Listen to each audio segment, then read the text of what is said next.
Selamat datang di Hawk Church. Kita mempunyai slogan, datang saja apa adanya. Karena di sini bukan tempat orang sempurna, namun kita disempurnakan oleh kuasa Injil dan kasih karunia Kristus. Kita akan masuk dalam perenungan kita minggu ke-23. Saya akan membacakan pertanyaannya seperti ini. Pernahkah kita merasa seperti ini? Kita percaya kepada Yesus. Yang kedua, kita meluangkan waktu datang ke gereja. Yang ketiga, disiplin dalam berdoa. Tetapi jauh di dalam hati ada pertanyaan yang menghantui. Bagaimana kalau aku ternyata tidak selamat? Kita akan membacakan ayatnya bersama-sama di dalam 1 Yohanes 5 ayat 13. 1, 2, 3. Supaya kamu tahu bahwa kamu memiliki hidup yang kekal. Setiap kali kita jatuh dalam dosa, pertanyaan itu muncul di dalam kehidupan kita. Setiap kali kita gagal, pertanyaan itu kembali lagi di dalam kehidupan kita.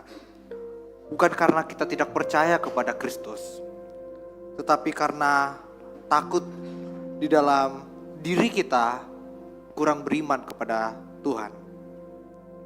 Lalu keraguan itu membuat kita semakin jatuh dalam pemikiran kita. Pemikirannya seperti ini.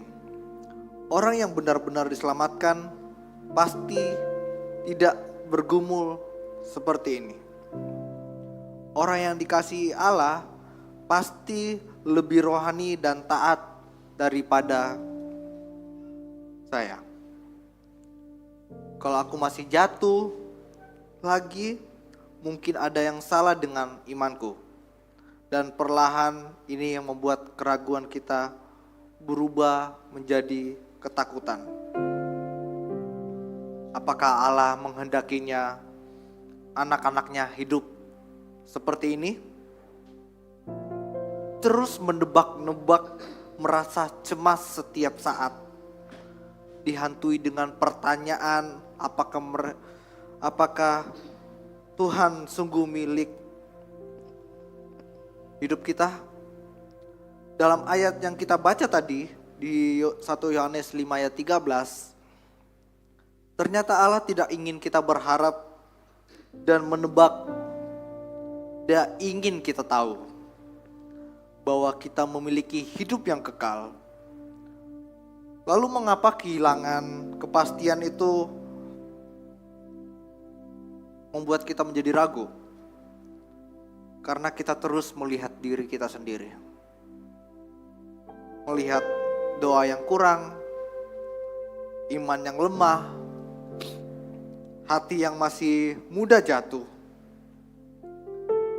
Padahal dasar keselamatan kita tidak pernah ada pada diri kita.